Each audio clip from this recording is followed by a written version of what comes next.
Mga boss, ngayon nag-install tayo ng awning tin, hard case, 2x3, large size. Ngayon lang pag-assemble niya. Yan, parang nakatape lang siya. Yan, to hilain mo yan. Hila lang hanggang dulo. Yan, kailangan dalawa kayo. Pwede yung pag ano yan, mag-outing, mag-coffee-coffee sa tabing dagat. Camping ka tabing ilog. Yan lang, may bakal yan. Makikita naman kagad yan, bakal yan pag tinanggal mo yung tent. Yan, pag niroll mo yan, makikita kagad yan. Tapos may adjustment yan na bakal. Pwede yan hanggang dulo. Yan, ikutin mo lang. Tapos may nakaabang yan na butas. Pwede mo yung dyan mo yan siya itusok. Yan, shoot mo lang yan siya dyan. Tapos yung may parang tip din yan. Yan lang. Ganyan yung pag-assemble nya. Tapos yan yung niya, stand. Bali yung paa.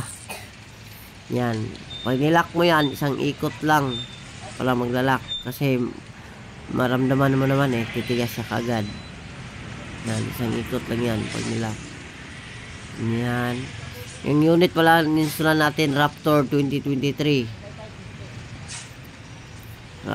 Yung bagong Raptor ngayon. Yan. At saka nagpakabit din yan siya ng automatic roller lid. Roll bar. Yan. Ganyan lang.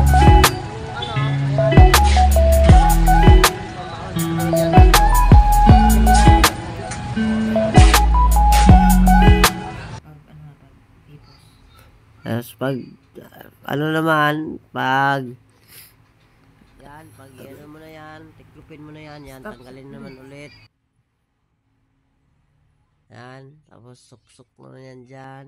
Yan, susukan yung bakal na yan. Tapos yan, tanggalin din yung niya, yung nakaharang na bakal, yung kinabit natin kanina. Yan, tatanggalin din yan kasi may adjust din yan. Iiksi din yan. Iiksi din yan. Ganyan lang po kadali gamitin yung awning tin na SR brand hard case. Yan, tapos tupiin na yan, i-roll lang yan. Pag titiklopin lang yan. Pag titiklop, i-roll lang yan kabilaan. Yon, may pa yung trupa natin inayos para hindi magka sa loob. Yon, ayos na. Tapos i-roll na yan papunta doon sa kanyang bahay. Yan.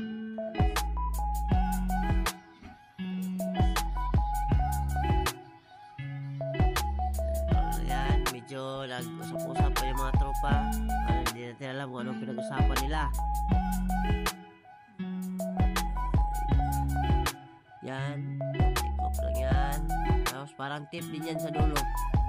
Parang nakatip. Hindi nagpantay yung natin yung roll natin. Pero okay lang yan, magpantay din yan ngayon. Papantayin yan. Yun, pumantay na yan. Baba konti. Okay na.